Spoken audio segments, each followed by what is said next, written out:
Bismillahirrahmanirrahim. Assalamualaikum warahmatullahi wabarakatuh.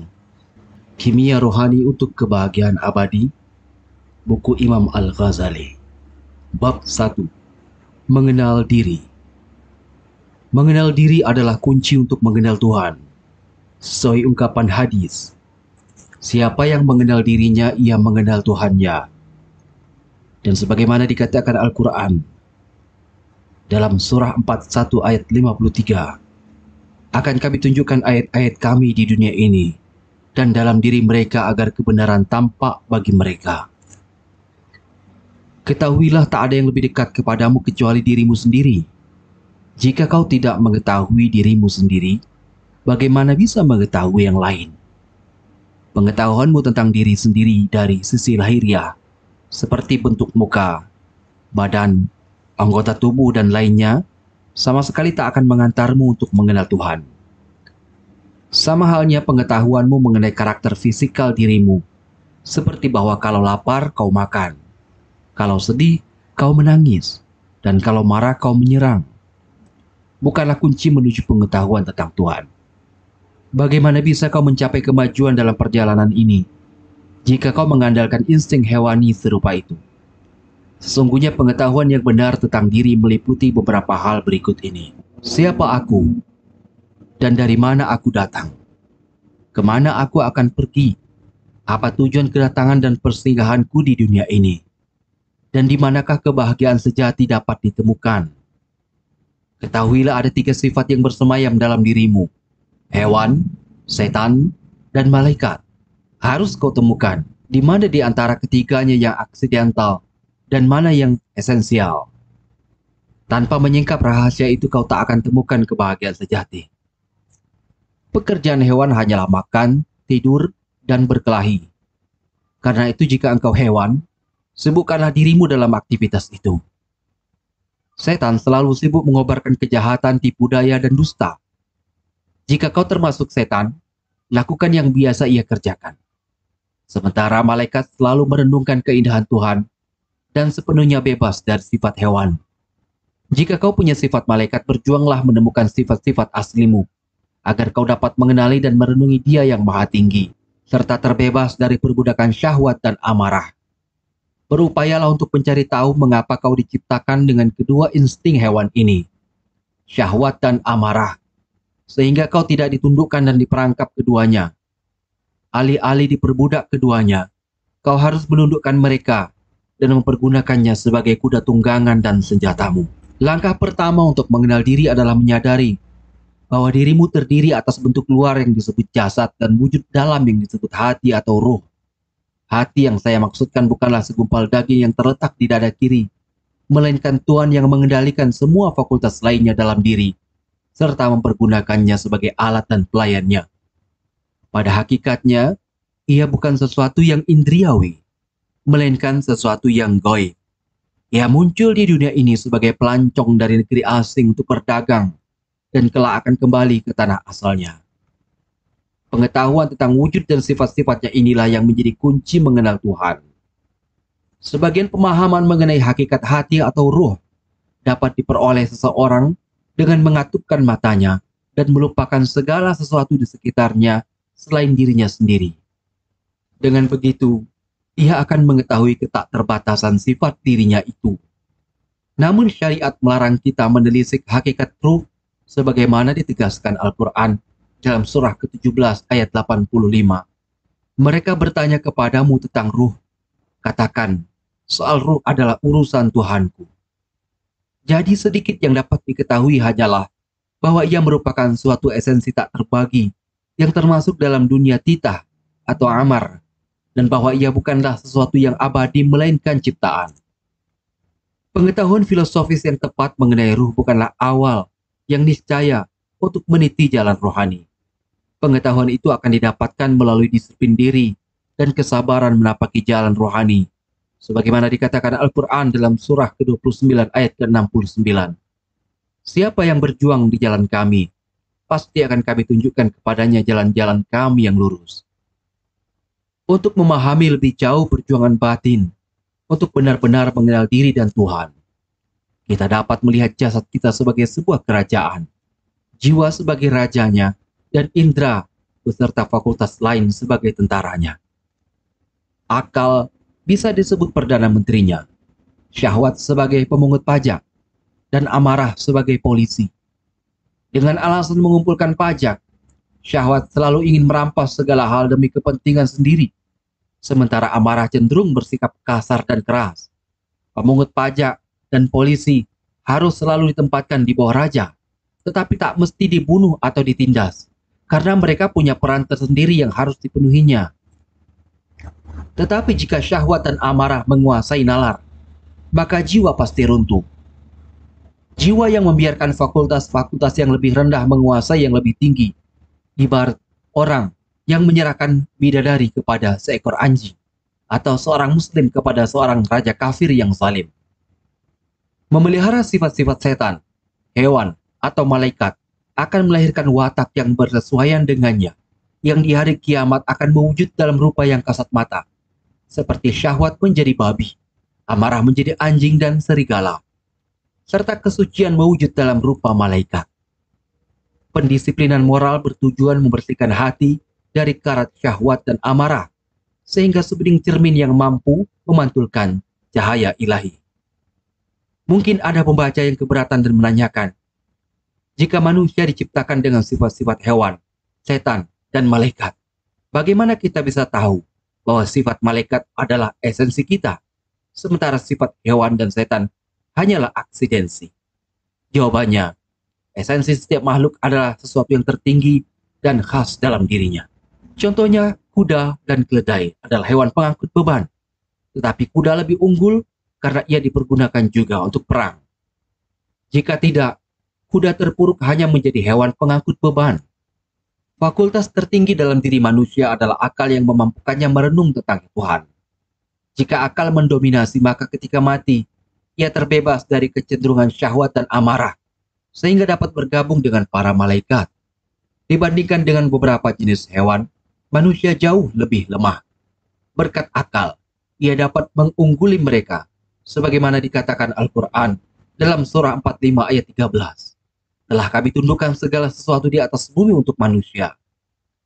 Sebaliknya jika sifat hewan atau setan yang berkuasa,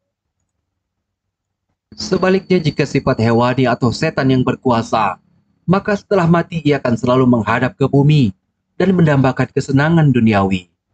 Betapa mengagumkan, jiwa rasional akal manusia berlimpah dengan pengetahuan dan kekuatan. Berkat keduanya ia dapat menguasai seni dan sains, mampu bolak-balik dari bumi ke angkasa secepat kilat, dapat memetakan langit dan mengukur jarak antar bintang. Berkat ilmu dan kekuatan, ia juga dapat menangkap ikan dari lautan dan burung di udara, bahkan kuasa menundukkan binatang liar, seperti gajah, unta, dan kuda. Panca inderanya bagaikan 5 pintu yang terbuka menghadap dunia luar. Namun yang paling menakjubkan dari semua ini adalah hatinya, yang memiliki jendela terbuka ke dunia ruh yang gaib. Dalam keadaan tidur, ketika saluran inderanya tertutup, jendela ini terbuka menerima berbagai gambaran dari dunia gaib, yang kadang-kadang mengabarkan isyarat tentang masa depan. Hatinya bagaikan sebuah cermin yang memantulkan segala sesuatu di lauhul mahfuz. Tetapi bahkan di saat tidur, pikiran-pikiran yang bersifat duniawi akan memburamkan cermin tersebut, sehingga kesan-kesan yang diterimanya tidak jelas. Bagaimanapun, saat kematian datang, semua pikiran seperti itu akan sirna, dan hakikat segala sesuatu nampak sejelas-jelasnya. Saat itulah yang dimaksud dalam ayat di atas. Surah ke-50 ayat 22. Kamu lalai dari hal ini. Kami singkapkan tutup matamu, hingga penglihatanmu pada hari itu sangat tajam. Jendela dalam hati itu juga dapat terbuka dan mengarah ke dunia gaib di saat-saat yang menyerupai ilham kenabian, yakni ketika intuisi muncul dalam pikiran tanpa melalui perangkat indriawi. Makin seseorang memurnikan dirinya dari hasrat badani dan memusatkan pikirannya kepada Tuhan, semakin peka ia terhadap intuisi-intuisi seperti itu. Orang-orang yang tidak menyadari intuisi semacam itu tak berhak menyangkal keberadaannya. Dan tidak hanya para nabi yang bisa menerima intuisi seperti itu. Layaknya sebatang besi yang terus dipoles akan berubah menjadi cermin, pikiran siapapun akan mampu menerima intuisi seperti itu jika dilatih dengan disiplin yang keras. Kebenaran inilah yang diisyaratkan oleh Nabi ketika beliau bersabda, setiap anak dilahirkan dengan fitrah, kecenderungan menjadi Muslim. Orang tuanya kemudian menjadikannya Yahudi, Nasrani, atau Majusi. Setiap manusia di lubuk terdalam kesadarannya mendengar pertanyaan, bukankah aku ini Tuhanmu? Dan menjawab, ya. Tetapi kebanyakan hati manusia bagaikan cermin yang telah tertutup karat dan kotoran, sehingga tidak dapat memantulkan gambaran yang jernih. Berbeda dengan hati para nabi dan wali, yang meski mereka pun memiliki nafsu serupa kita, sangat peka terhadap kesan-kesan ilahiyah. Sebagaimana dikatakan di atas, jiwa rasional dilimpahi pengetahuan dan kekuatan. Jadi, intuisi seperti itu tak hanya bisa diraih dengan pengetahuan yang membuat manusia lebih unggul dari semua makhluk lainnya, tetapi juga dengan kekuatan. Sebagaimana malaikat menguasai berbagai kekuatan alam, jiwa manusia pun berkuasa mengatur semua anggota badan. Jiwa yang telah mencapai tingkat kekuatan tertentu tidak saja dapat mengatur jasadnya sendiri, melainkan juga jasad orang lain. Jika ia ingin agar seseorang yang sakit sembuh, sakit akan sembuh. Atau jika ingin seseorang yang sehat agar jatuh sakit, sakitlah orang itu. Atau jika ia inginkan kehadiran seseorang, orang itu akan datang di hadapannya. Baik atau buruk akibat yang ditimbulkan oleh jiwa yang sangat kuat ini bergantung pada sumber kekuatannya, sihir ataukah mukjizat. Ada 3 hal yang membedakan jiwa yang sangat kuat ini dari jiwa orang kebanyakan. Yang pertama, apa yang dilihat orang lain hanya dalam mimpi, mereka melihatnya di saat-saat terjaga. Kedua, sementara kehendak orang lain hanya mempengaruhi jasad mereka, jiwa ini dengan kekuatan kehendaknya bisa pula menggerakkan jasad orang lain. Ketiga, jika orang lain mesti belajar keras untuk mendapatkan suatu pengetahuan, ia mendapatkannya melalui intuisi. Tentu saja ada banyak hal lain yang membedakan jiwa mereka dari jiwa kebanyakan manusia. Namun ketiga tanda itulah yang dapat diketahui umum. Sebagaimana tidak ada sesuatu pun yang mengetahui hakikat sifat Tuhan kecuali Tuhan. Sifat sejati seorang nabi pun hanya diketahui oleh nabi. Tak perlu merasa heran, karena dalam kehidupan sehari-hari pun kita tak mungkin menerangkan keindahan puisi pada seseorang yang tak peka terhadap rima dan irama, atau menjelaskan keindahan warna kepada seorang yang buta. Selain ketidakmampuan, ada perintang-perintang lain untuk mencapai kebenaran spiritual. Satu di antaranya adalah pengetahuan capaian lahiriah. Jelasnya hati manusia bisa digambarkan sebagai sumur dan panca indera sebagai 5 aliran yang terus mengaliri sumur itu. Untuk mengetahui kandungan hati yang sebenarnya, kita harus menghentikan aliran-aliran tersebut dan membersihkan sampah yang dibawanya. Dengan kata lain, jika kita ingin sampai pada kebenaran rohani yang murni, kita mesti membuang pengetahuan yang telah dicapai melalui proses indriawi dan yang seringkali mengeras menjadi prasangka dogmatis. Namun banyak juga orang yang salah kaprah menyikapi pengetahuan capaian lahiriah ini. Banyak orang yang dangkal ilmunya, seraya mengutip beberapa ungkapan yang mereka dengar dari guru-guru sufi, bercuap-cuap mencela dan menajiskan semua jenis pengetahuan. Ia tak ubahnya seseorang yang tak tahu kimia lalu berkuar-kuar. Kimia lebih baik daripada emas. Seraya menolak emas ketika ditawarkan kepadanya. Kimia memang lebih baik dari emas, tetapi alkemis sejati amatlah langka. Begitupun sufi sejati. Orang yang hanya mengenal kulit tasawuf tidak lebih baik daripada seorang terpelajar. Demikian pula orang yang baru mencoba beberapa rumus kimia, tak punya alasan untuk menghina seorang kaya. Setiap orang yang mengkaji persoalan ini akan melihat bahwa kebahagiaan sejati tak bisa dilepaskan dari makrifat mengenal Tuhan. Tiap fakultas dalam diri manusia menyukai segala sesuatu yang untuk itu ia diciptakan. Syahwat senang memenuhi hasrat nafsu. Kemarahan menyukai balas dendam. Mata menyukai pemandangan indah. Dan telinga senang mendengar suara-suara merdu. Jiwa manusia diciptakan dengan tujuan agar ia mencerap kebenaran. Karenanya ia akan merasa senang dan tenang dalam upaya tersebut. Bahkan dalam persoalan yang remeh sekalipun, seperti permainan catur, manusia merasakan kesenangan. Dan semakin tinggi materi pengetahuan yang didapat, semakin besar rasa senangnya. Orang akan senang jika dipercaya menjadi Perdana Menteri, tetapi ia akan jauh senang jika semakin dekat kepada raja yang mungkin menyingkapkan berbagai rahasia kepadanya. Seorang astronom yang dengan pengetahuannya bisa memetakan posisi bintang-bintang dan menguraikan lintasan-lintasannya, pasti merasa jauh lebih senang ketimbang pemain catur. Maka tentu saja hati ini akan terasa bahagia saat mengetahui bahwa tak ada sesuatu pun yang lebih tinggi dari Allah. Pengetahuan tentang Allah merupakan satu-satunya subjek pengetahuan tertinggi, sehingga orang yang berhasil meraihnya pasti akan merasakan puncak kesenangan. Orang yang tak menginginkan pengetahuan ini tak beda dengan orang yang tak menyukai makanan sehat, atau layaknya orang yang lebih suka lempung ketimbang roti. Ketika kematian datang dan membunuh semua organ tubuh yang biasa diperalat nafsu, semua dorongan dan hasrat madani musnah, tetapi jiwa manusia tidak. Ia akan tetap hidup dan menyimpan segala pengetahuannya tentang Tuhan. Malah pengetahuannya semakin bertambah. Satu bagian penting dari pengetahuan tentang Tuhan timbul dari kajian dan perenungan atas jasad manusia yang menampilkan kebijaksanaan, kekuasaan, serta cipta penciptanya. Dengan kekuasaannya dia membangun kerangka tubuh manusia yang luar biasa ini hanya dari satu tetes air mani.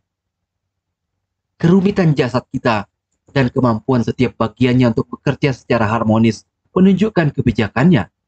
Cintanya dia perlihatkan dengan memberi organ tubuh yang mutlak diperlukan manusia, seperti hati, jantung, dan otak, dan juga organ yang tidak mutlak dibutuhkan, seperti tangan, kaki, lidah, dan mata.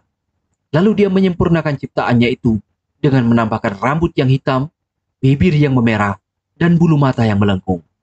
Karena itu sangat pantas jika manusia disebut alam al-saghir atau mikrokosmos. Struktur jasadnya mesti dipelajari, bukan hanya oleh orang yang ingin menjadi dokter, melainkan juga oleh orang yang ingin mencapai pengetahuan lebih dalam tentang Tuhan. Sebagaimana studi yang mendalam tentang keindahan dan gaya bahasa pada sebuah puisi yang indah akan mengungkapkan lebih banyak kejeniusan penulisnya. Namun dibandingkan pengetahuan tentang jasad beserta fungsi-fungsinya, pengetahuan tentang jiwa lebih banyak berperan mengantar manusia pada pengetahuan tentang Tuhan. Jasad bisa diumpamakan seekor kuda, sementara jiwa adalah penunggangnya. Jasad diciptakan untuk jiwa dan jiwa untuk jasad.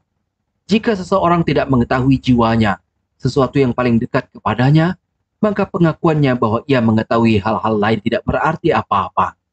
Ia tak ubahnya pengemis yang tak punya persediaan makanan, lalu mengaku bisa memberi makan seluruh penduduk kota.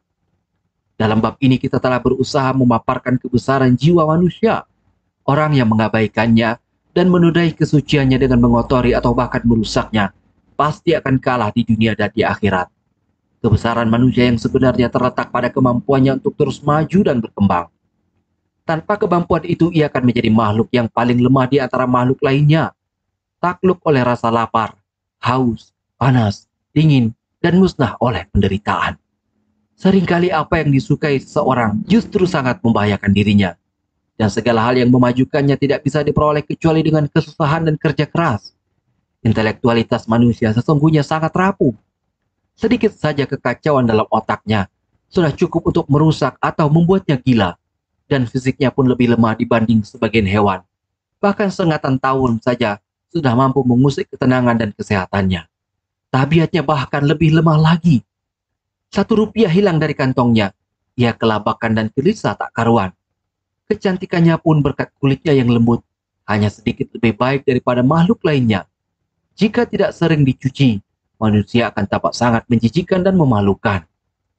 Sebenarnya manusia merupakan makhluk yang teramat lemah dan hina di dunia ini. Kebernilaian dan keutamaannya hanya akan mewujud di negeri akhirat. Melalui pendisiplinan diri dengan sarana kimia kebahagiaan, ia akan naik dari tingkat hewan ke tingkat malaikat. Tanpa kimia kebahagiaan, keadaannya akan menjadi lebih buruk dari orang biadab, yang pasti musnah dan menjadi debu. Karena itu, disertai kesadaran sebagai makhluk terbaik dan paling unggul, ia harus berusaha mengetahui ketakberdayaannya, karena pengetahuan itu menjadi salah satu kunci untuk membuka pengetahuan tentang Allah.